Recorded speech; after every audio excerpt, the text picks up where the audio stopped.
was one of those who joined in the search for his missing friend. The only thing we can think is that maybe she went out running and someone snatched her. And Caitlin's... She was young, brilliant, and weeks away from becoming a lawyer. But behind her apartment wall, someone was watching her, waiting, obsessing, rehearsing. Then one night, he acted. Her body was never supposed to be found. Her killer? The quiet neighbor who smiled for the cameras, and spoke about her in past tense before anyone else did.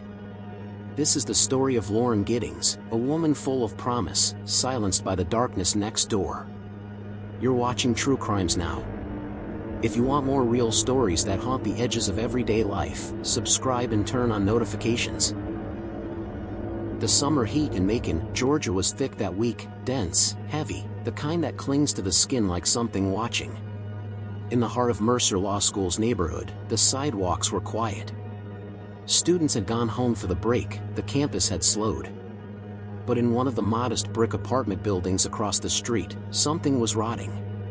June 30th, 2011. A maintenance worker stands just outside the small, unassuming building at 1500 College Street. He wrinkles his nose. There's a smell, a terrible smell, bleeding out from somewhere. The type of stench that clogs the throat, makes you dizzy, like something wild has died behind drywall. He calls the police. What they find isn't just a body. It's a warning. A secret that had festered in the shadows for days, maybe longer. A dismembered torso, wrapped in plastic, stuffed inside a green trash can just feet from the victim's apartment. No head. No limbs. Just the ruined core of a life that once was. And her name was Lauren Giddings. 27 years old. Smart. Driven. A recent law school graduate with her whole life ahead of her. Lauren had been preparing for the bar exam. Her friends described her as kind, genuine, someone who always tried to lift others up, even when she was exhausted herself. She lived alone. Independent. Careful. And yet, she had vanished without a trace.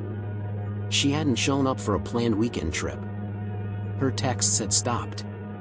Her phone sat silent. 5 days later, the smell led to her remains. Just one part of her. From the outside, the crime seemed senseless, unimaginable. But the horror wasn't just in what was found. It was in who had been there the entire time. Down the hall from Lauren's apartment lived Stephen McDaniel. He was 25. Pale, soft-spoken, a fellow Mercer Law graduate who had once volunteered as a tutor and written political commentary on online forums. He had the kind of presence people often overlook, awkward, reserved, seemingly harmless. But when news crews arrived on the scene, Stephen didn't run. He didn't hide. He did something else. He gave interviews. Camera rolling. Microphone in hand. A local news station reporter asked him if he knew anything about Lauren's disappearance. Stephen, sweating, his eyes shifting, told the camera he was scared. He said she was a good friend. That he and Lauren used to talk late into the night in the hallway between their apartments. That they'd bonded over law school stress. That he couldn't believe something had happened to her. And then, something changed. Mid-interview, a reporter told him that police had discovered a body. Not just any body, a body at the apartment complex. The reporter hadn't said whose. Stephen's reaction was subtle. Too subtle. A twitch. A blink. He stared at the ground. He went quiet for just a few seconds too long. And then, in a low, uncertain voice, he asked, Was it her? He broke down. Or pretended to. He put his hands to his face. He stumbled backward. The footage would later become infamous. Not because it showed a man grieving, but because it showed a killer realizing his lie was about to unravel. Lauren's friends were shocked. They had seen Stephen around. He was the quiet neighbor. Always lurking, sometimes too quiet. Lauren had even once mentioned feeling uneasy. She thought she was being watched. She had installed a lock on her bedroom door. She had told friends someone had tried to break into her apartment, but no one could prove it. The truth was worse than anyone imagined. Inside Stephen McDaniel's apartment, investigators found a grim archive. A journal with handwritten plans. Chilling details of how he would stalk her. How he would break in. How he would dispose of her. There was no moment of rage. No sudden lapse in control. This was calculated. Cold. He had prepared for it. They also found a camera. On it, footage of Lauren's apartment, filmed secretly through her window. Images of her through the blinds. Lauren, unknowingly watched in the most private moments of her life. It was more than obsession. It was ownership. Stephen didn't just want Lauren gone. He wanted her erased. Reduced to silence. To parts. But even after all that was found, he said nothing. Hours passed. Then days. Interrogations began. Stephen remained still, emotionless. He asked for nothing. He offered no explanations. And yet, detectives noticed something. A tiny, almost invisible clue that broke the case wide open. The camera footage, the stalking journal, the dismembered body in a bin outside her own home, it should have been enough. But Stephen McDaniel wasn't talking. He sat in the interrogation room for hours. His hands folded. His eyes down.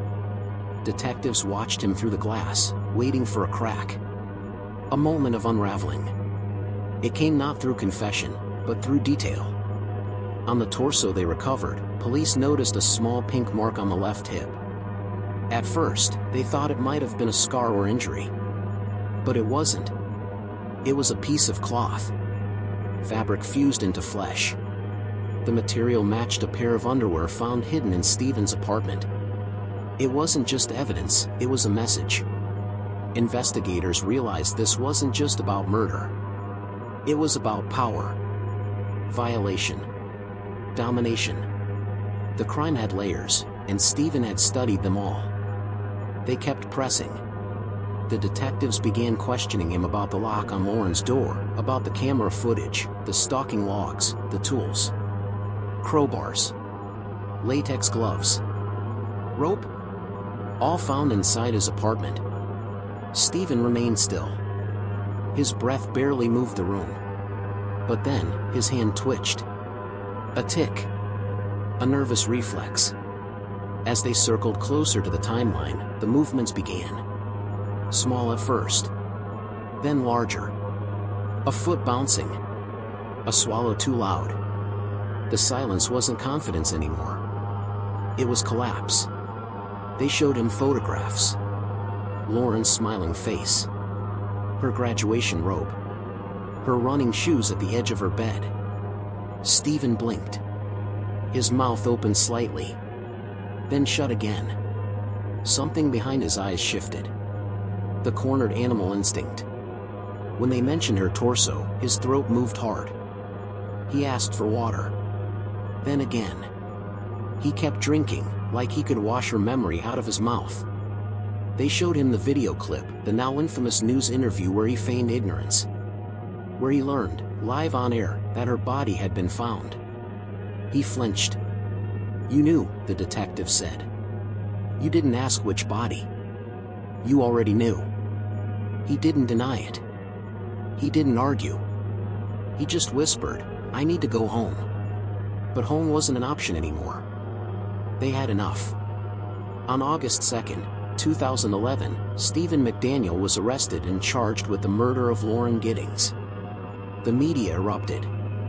A quiet law student. A graduate of the same school. A man who had walked the same halls as Lauren, now accused of mutilating her body and pretending to search for her. Friends of Lauren's couldn't comprehend it. Her sorority sisters described how protective she'd become in her final months, locking windows, staying in touch, sending location updates. But no one thought the threat was in her building. No one thought it had keys. The horror of Lauren's death wasn't just in the brutality. It was in the proximity. Stephen had planned it. He'd entered her apartment with a master key. In the early hours of June 26th, while she slept, he crept inside. She fought back. Hard. But he was prepared. In his confession, eventually extracted through a plea deal, he admitted to choking her to death. No emotion. No regret. Just cold, mechanical facts. He said he dragged her body into her own bathroom, dismembered her in the tub, bagged her remains, then disposed of them over time. Some in dumpsters. Others, he kept. And the hardest truth, she had never even heard him come in. Lauren Giddings died without knowing why. What lingered after the confession wasn't relief. It was a deeper, darker question. How long had he been watching her? Neighbors began sharing stories. Times they saw him pacing the halls late at night. Times when lights in Lauren's apartment flickered strangely. Times when she seemed nervous but brushed it off. One neighbor recalled a night months before when Lauren mentioned something odd. Her door was unlocked when she swore she had locked it. They joked about it. Said it must have been nothing. It wasn't nothing. It was the first sign. The case shook Macon. Not because it was a random act of violence, but because it wasn't. It was someone they knew. Someone who looked like them, studied with them, shared notes in coffee breaks and end-of-semester exhaustion. Stephen was the ghost in the hallway. Always there. Always quiet. Until one day, he wasn't. In court, Lauren's family sat frozen as the plea was entered. Her mother gripped a rosary. Her father stared straight ahead. There would be no trial. No testimony. No opportunity to confront the man who took their daughter. Stephen accepted a plea for life in prison. He would never walk free. But he would also never explain why. He didn't need to. His notebooks did that for him. And buried inside those pages, investigators found something else. Something they hadn't released to the public. A second name. A second woman. It was written in pencil. Neat. Almost academic. Another name. Another woman. She lived just a floor below Lauren in the same apartment complex. Like Lauren, she was a law student. Like Lauren, she was friendly, focused, and often alone. Her name was never released publicly, but the pages revealed something chilling. Stephen had been watching her, too. The notes detailed her schedule, when she left for class, when she went running, what days she went to the laundry room. Her window habits. Her social media profiles. Favorite coffee order. There were even drafts of conversations, how he might casually introduce himself, how to blend in. But there was more. Scribbled outlines. Step-by-step plans. The words were clinical. Precise. Gain access. Neutralize. Remove trace. Dispose. To police, it was unmistakable. Lauren hadn't been a moment of madness. She was the blueprint's first page. What they found in that spiral-bound notebook turned this from a murder case into something much darker, a methodical predator, operating in plain sight, disguised as the guy next door. The FBI was brought in. Behavioral analysts. Forensic psychologists. They combed through his hard drives, browser history, encrypted files. The digital trail echoed the same obsession, Lauren's photos. Surveillance footage of the building. Google searches on dismemberment. Tools. Cleaning products. Bleach. Acid. In one file, they found a Word document saved under the name Final Thesis. It wasn't coursework. It was fiction. Or something that pretended to be. A first-person narrative. A man describing how he kills a woman who lives nearby. How he watches her. Waits. Then strangles her in her sleep. It ends with the man giving an interview to the press. Watching himself on TV. Wondering if anyone suspects a thing. It was dated 2 months before Lauren died. When they asked Stephen about it, he said nothing. Not denial. Not confirmation. Just silence. But by then, it didn't matter. The weight of the evidence had crushed the last illusion of randomness. He didn't just kill her. He practiced for it. He wrote about it. He fantasized about the attention that would follow. And when the world gave it to him, he smiled for the cameras. Lauren's parents never fully recovered. In interviews, they've spoken about the last call they received from her. Just days before her death. She told them she was tired, but excited. Bar exams were coming. She was finally seeing the light at the end of the tunnel. Her mom remembered her laugh. Her dad remembered how she said, "Don't worry, I'm locking everything. This place is safe." That memory haunts them. Because what they now know is this: Lauren's home wasn't safe. Not because of what she did wrong, but because of what he did right. He was the invisible threat. The quiet anomaly. He understood her routines because he studied them. He mimicked normalcy. Wore it like a mask. And when he stepped in front of that news camera, pretending to care, pretending to mourn, he was performing the final piece of his script. A performance meant to hide what lay in the shadows, that he had planned it all. Even her dismemberment. Even the interview. He thought he could control the narrative. But Lauren's voice wouldn't stay buried. Today, her former classmates still speak about her. A scholarship bears her name. New safety protocols were implemented at Mercer Law. Her friends created a foundation for aspiring women lawyers in her honor. She was not forgotten. But the questions haven't faded. If Stephen hadn't been caught, how many more names would have ended up in his notebook? How many more lives dissected, itemized, hunted? And what makes a man like Stephen McDaniel become what he became? That's the final piece no one can answer.